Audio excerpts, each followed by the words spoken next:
오늘 우리에게 주시는 하나님 말씀은 창세기 34장 1절에서 12절입니다. 레아가 야곱에게 낳은 딸 디나가 그 땅의 딸들을 보러 나갔더니 히위 족속 중 하몰의 아들 그 땅의 주장 세겜이 그를 보고 끌어들여 강간하여 욕되게 하고 그 마음이 깊이 야곱의 딸 디나에게 연연하여 그 소녀를 사랑하여 그의 마음을 말로 위로하고 그의 아버지 하몰에게 청하여 이르되 이 소녀를 내 아내로 얻게 하여 주소서 하였더라.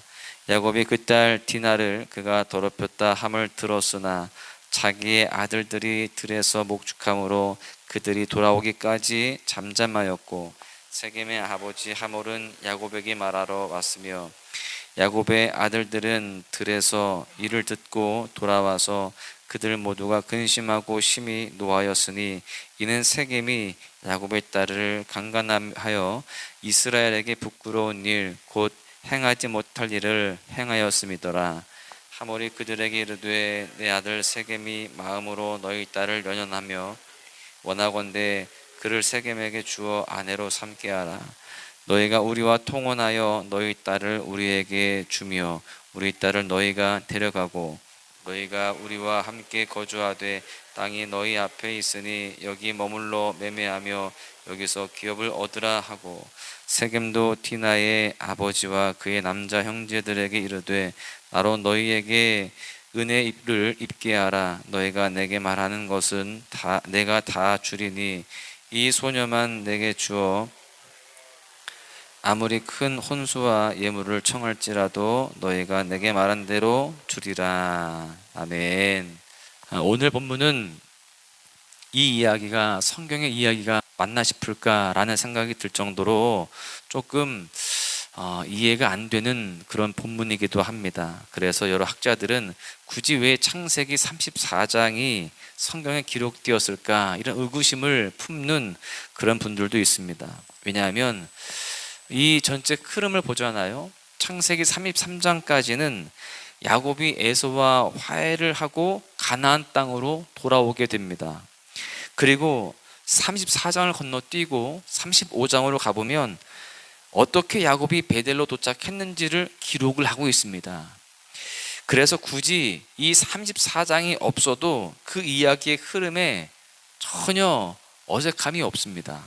오히려 없는 게 더 성경답습니다.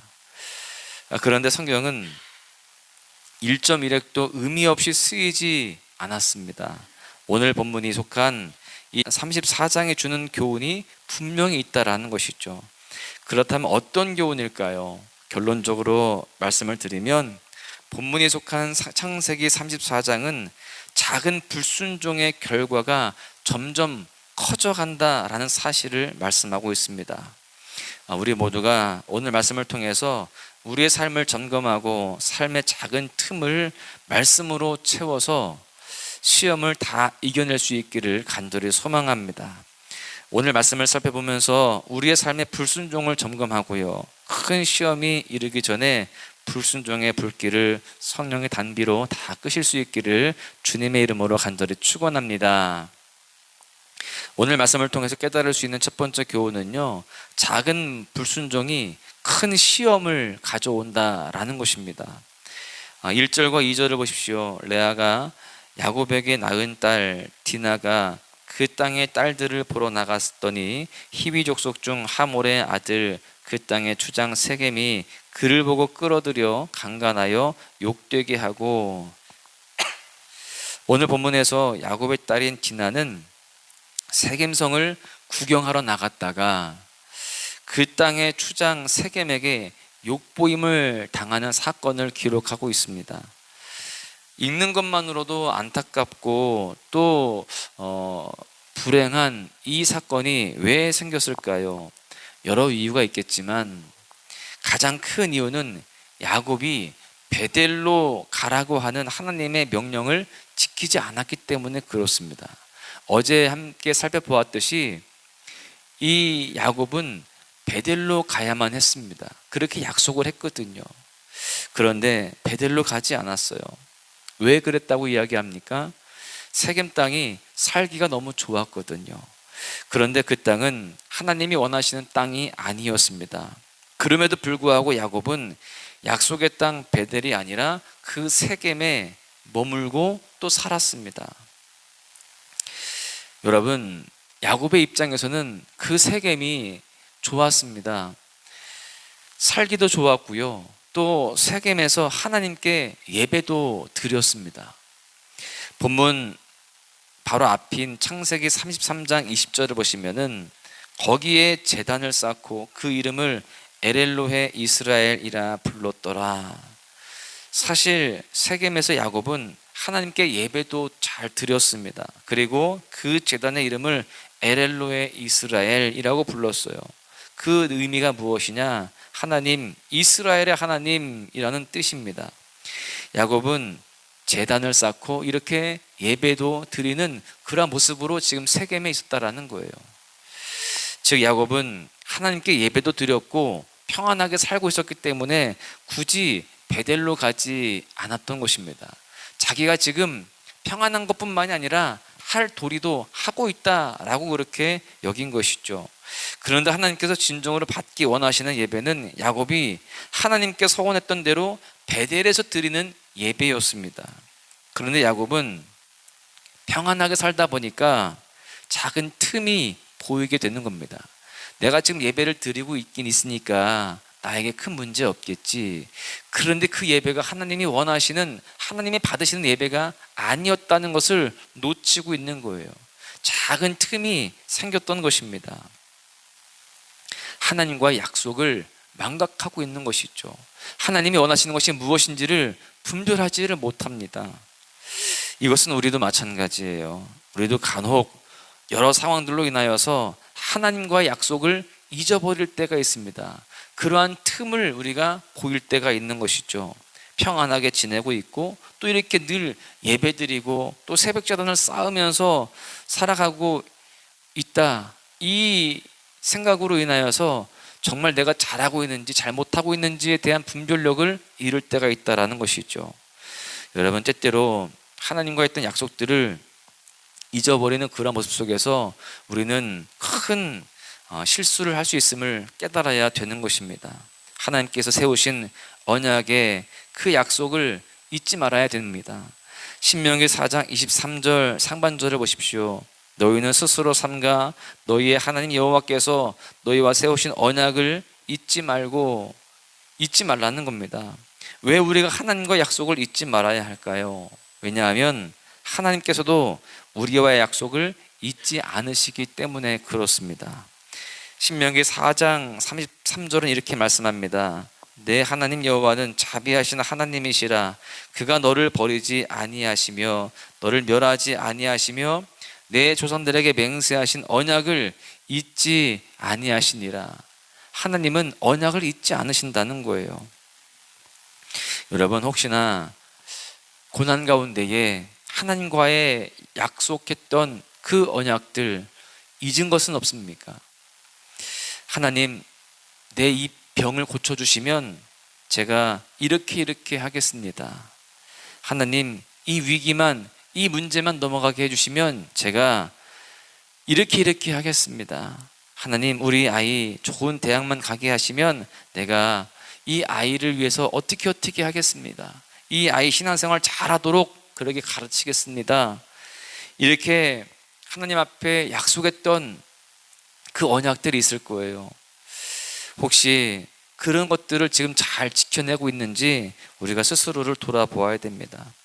여러분, 그 작은 불순종, 내가 혹시 놓치고 있는 그 불순종이 우리에게 큰 시험을 가져올 수 있기 때문입니다.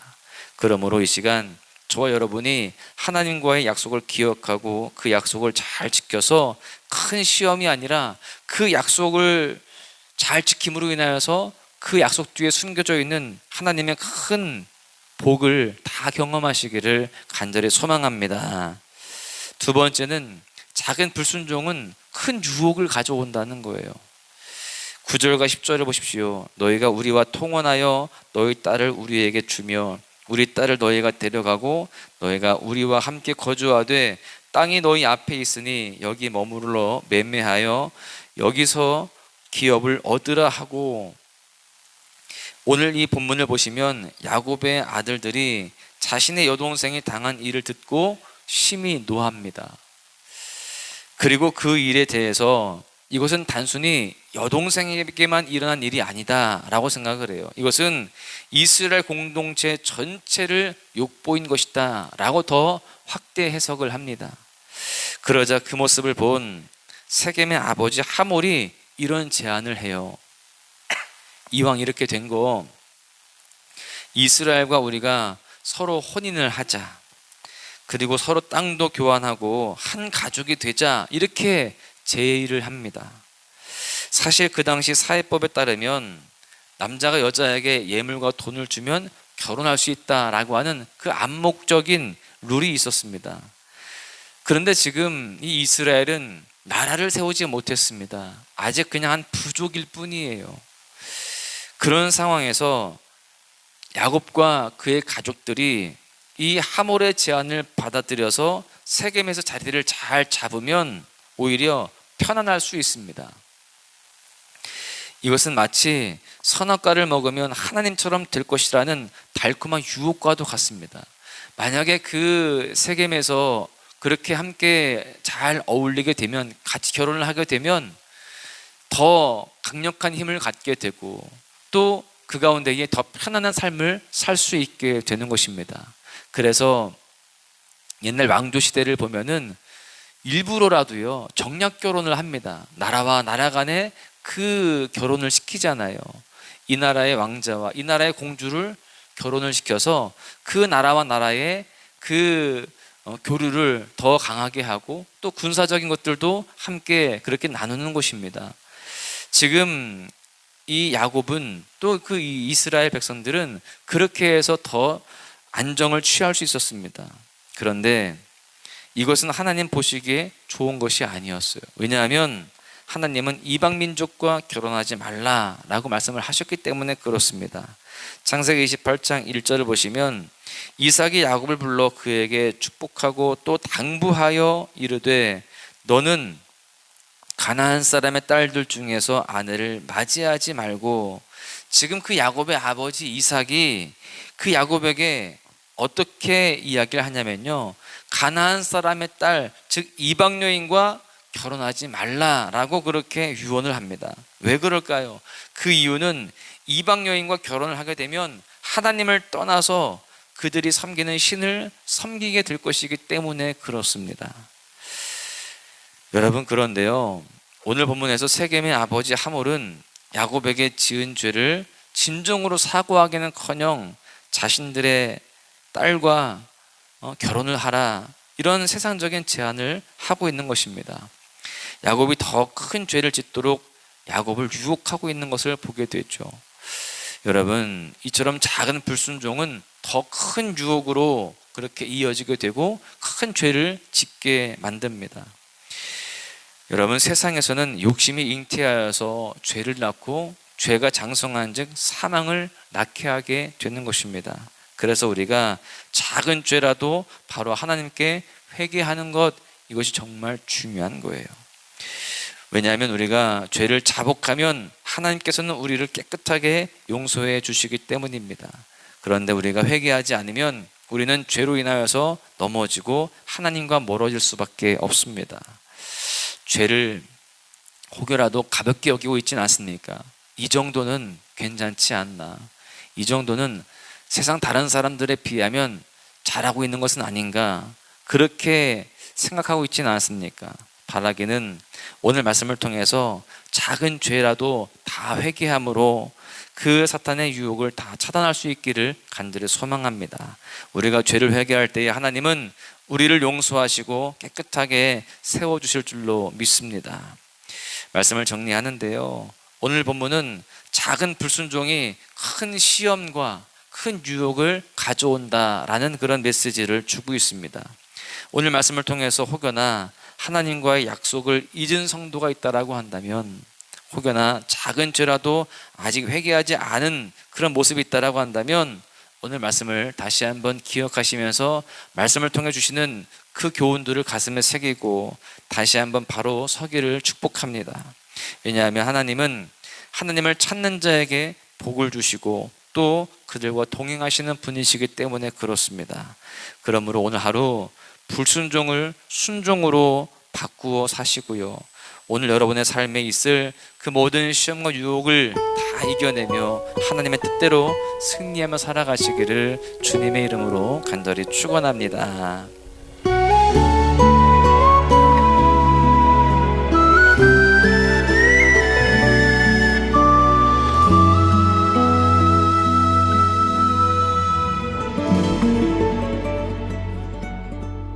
왜 나를 깊은 어둠 속에 홀로 두시는지, 어두운 밤은 왜 그리 길었는지, 나를 고독하게, 나를 낮아지게, 세상 어디도 기댈 곳이 없게 하셨네.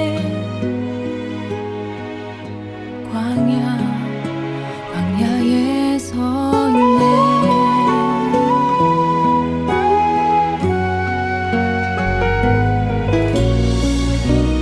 주님만 내 도움이 되시고, 주님만 내 빛이 되시는, 주님만 내 친구 되시는 광야. 주님 손 놓고는 단 하루도 살 수 없는 곳,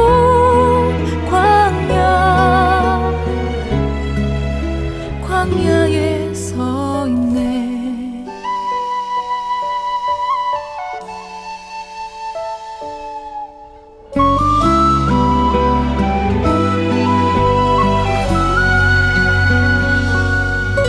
왜 나를 깊은 어둠 속에 홀로 두시는지, 어두운 밤은 왜 그리 길었는지,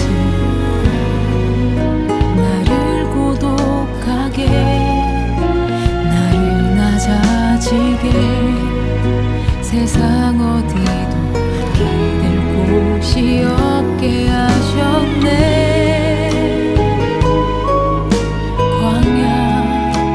광야에 서 있네.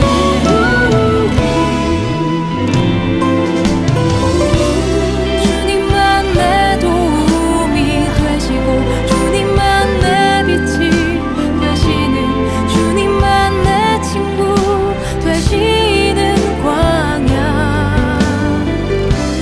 주님 손 놓고는 단 하루도 살 수 없는 곳, 광야.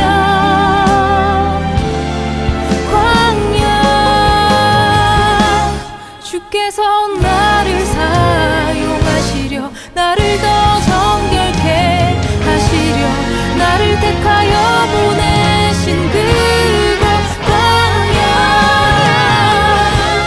성령이 내 영을 다시 태어나게 하는 곳, 광야에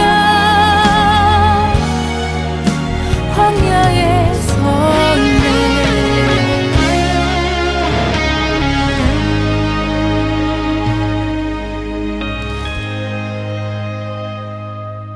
내 자가 산산이 깨지고 높아지려 했던 내 꿈도 주님 앞에 내어놓고,